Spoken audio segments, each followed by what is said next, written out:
Hi friends, కొత్తగా వచ్చిన update ఏంటంటే మనకి ఇన్ని రోజులు సరా రాలేదు కదండి. ఆ అప్డేట్ ఏంటంటే ఇగోండి ఇదేనండి. ఒకటి స్కీమ్ సర్టిఫికేట్ పాయదండి. మనకి ఏమైనా ఎక్కడైనా పనిచేసిన సర్వీస్ ఏదైనా ఉంటే స్కీమ్ సర్టిఫికేట్ ఉంటే దాన్ని ఇక్కడ అప్లై చేసుకోవచ్చండి. ఇక్కడ మెంబర్ సర్వీస్ హిస్టరీ అండి సెకండ్ ఉంది కదండి. అంటే మనం ఎక్కడెక్కడ వర్క్ చేసామంది ఇక్కడ కనిపిస్తుందండి.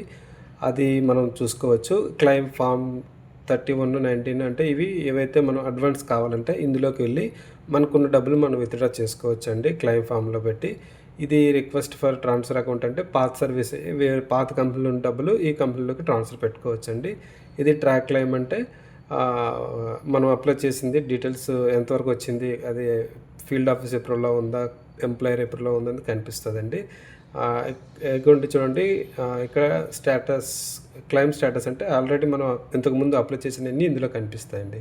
ఇంకోటి చూడండి, లాస్ట్లో క్లెయిమ్ ఫామ్ 10D ఏంటంటే ఎవరైతే రిటైర్ అవుతారో వాళ్ళకి 10D అప్లై చేసుకోవచ్చండి, 58 years అబోవ్ అండ్. ఇగోండి కొత్త ఫీచర్ ఏంటంటే ఇంతకుముందు మనం అప్లై చేసిన తర్వాత మన బ్యాలెన్స్ ఎంతో అనేది చూసుకొని దాన్ని బట్టి మనం అప్లై చేసేవాళ్ళం అండి. కానీ ఇప్పుడు ఏంటంటే న్యూ ఫీచర్ ఏంటంటే మనం అప్లై చేసే ముందే మనకి ఎంత ఎలిజిబుల్ అమౌంట్ అనేది డైరెక్ట్గా ఇక్కడ మనకు చూపిస్తుందండి. ఇక చూడండి, డైరెక్ట్గా చూపించేస్తుంది. సో ఈ ఆప్షన్ బాగుందండి, మనకి ఎంత వస్తుందని ముందే తెలుస్తుంది. అట్ ద సేమ్ టైం ఇది ఎంప్లాయీ షేర్ రెండు ఉండండి. సో రెండు కూడా మనం తీసుకోవడానికి అవకాశం ఇచ్చాడు. సో ఈ ఆప్షన్ బాగుందండి. ఇదేనండి న్యూ అప్డేట్స్. థ్యాంక్ యూ అండి.